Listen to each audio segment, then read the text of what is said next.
Hey, here I have the armrest out of a 2005 W203 C230 compressor Mercedes.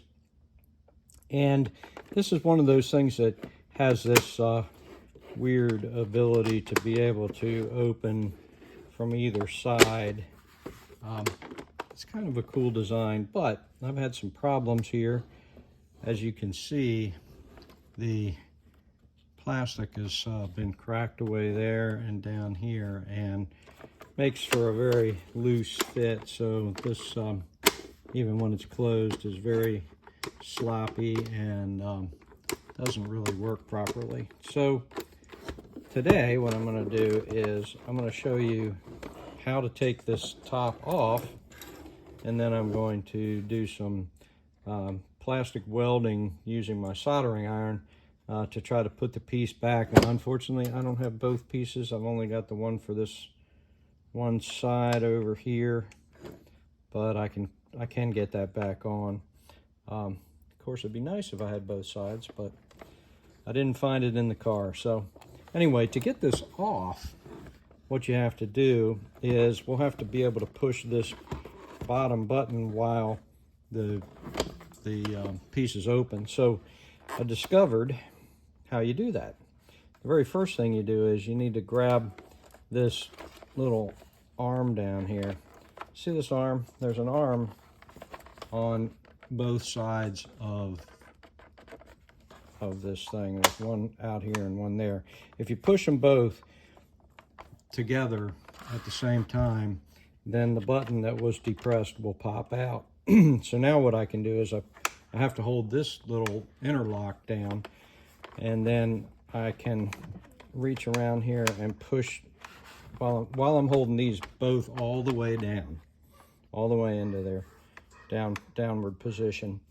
Then I can reach around here and push this button, but I got to hold down that interlock, okay? And as soon as I push that button, it releases this guy. So that's the trick that is, I haven't found anywhere that anybody talks about how you do that. So just to give you the other half of this, to put it back on, what you want to do is you want to lock these little pins that go into the holes on the other piece. You want to lock them open. So to do that, you push both these down, you push that down, you push in the button, and then you release everything. And you'll see that the pins are reseated, and that way you can put it back together, and then I'll show you how you release those. To release them, what you do is you push down on the side that is already open, and then you just pull this lever down on the other side, and that causes it to pop. So pretty simple. Put those down, hold that down, yeah, come on, and push that button in, and then release. Okay, so now everything is in the withdrawn position on this side, and I'm going to get this piece back in here. Fits pretty nicely. I wish I had the piece for the other side. And now I'm going to take my soldering iron, and I'm going to go along this. Oh, my dogs. They hear me talking out here. And they'll keep doing that for 20 minutes. Anyway, I go along this line, this crack, and I just push my iron down in there, and I'll clean this up in a minute. Oh, dogs. You do not help a YouTube video. They're cute dogs, though. There we go. And once you've got the pieces melted, then you can come back and just go over them and smooth this out. And that fills in the crater that you created each time you pushed in. And this is making a fairly good solid repair. I'm not going to probably get up underneath of this button because I don't want to make it so that won't slide in and out well. Now I need to try to follow the crack on this side too, on the end. I don't know if you can see it. It's a little bit hard for me to see it, so I'm having to hold it so that the light is right for me.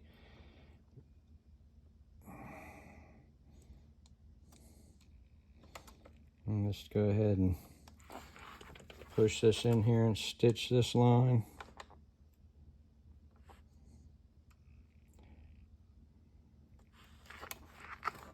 And then I can smooth this back across.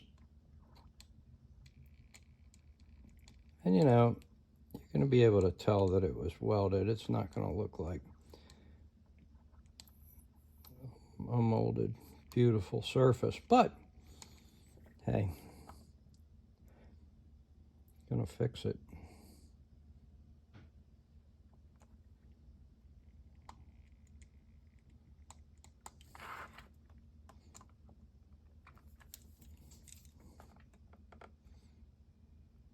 Okay.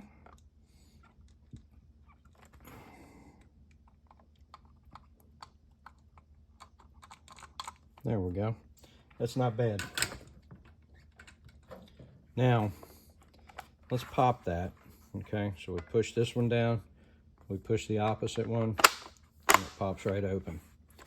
Okay, and you cannot push these in unless you go through that gyration, which is hold both of these down, hold the interlock down, and then push this in, and then release everything. Okay, so now that's ready to go back onto the base. Now, I don't have the plastic for this side, and unfortunately this side's in much worse condition than that one was. It may be under the seat in the car. Tomorrow when the sun comes up, I'll take a look and see if I can find it, and if I can, I'll glue that, or I'll weld that back in.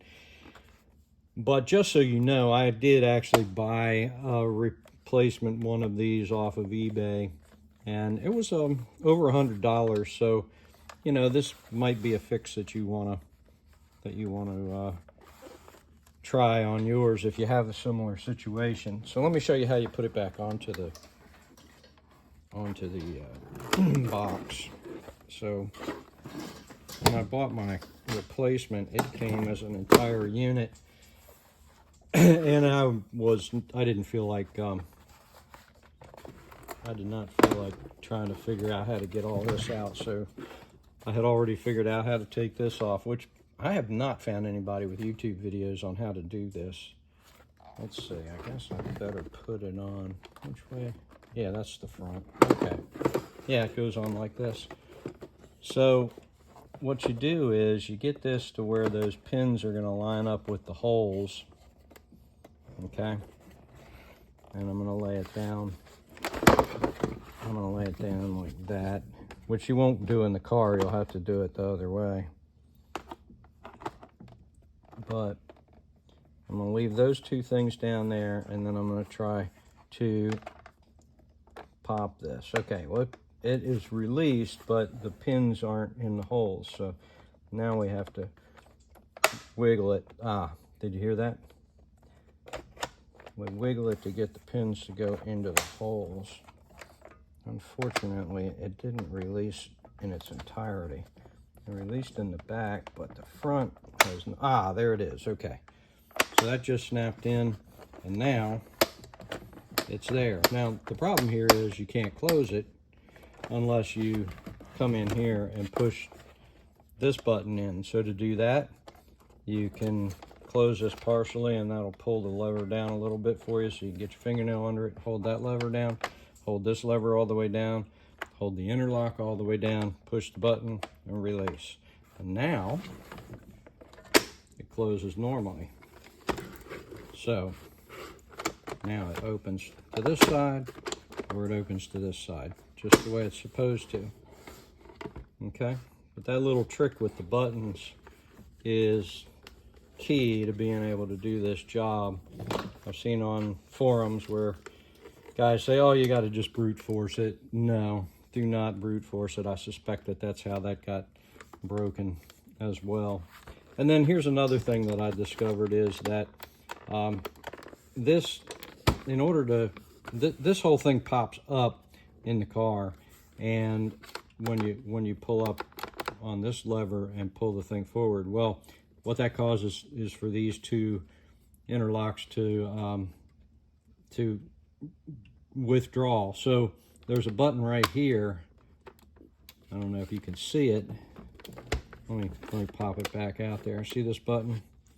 That button right there, when you push it in, it allows these things to expand, which is the equivalent of having the armrest all the way down. And then you can pull it up in the car and it stops at this point.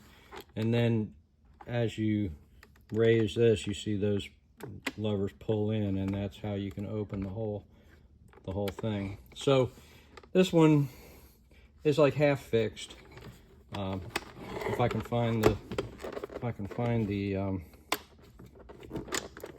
by the way, these have to be out when you have it out of the car. These have to be out in order to open it. So you can't do any of this opening with this part up. You have to make sure that it's down in the car, or you have to flip that little switch to get these two tabs to come out in order for you to be able to open and shut this to the side. So anyway, there it kind of is.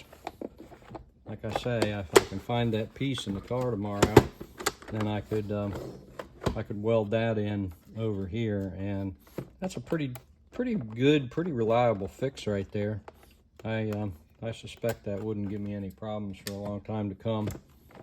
But, you know, it's the wife's car, and we gotta make it look good. So, let's see if we can locate that piece anyway, just because it's always good to have something to make a YouTube video out of anyway, right? Thanks for watching, guys. If you like my content, and you like what I do, please click the like and subscribe button. And if you want to leave me any comments, you can leave some comments down below. I'll try to answer anybody's comments that I get. Take care. Bye.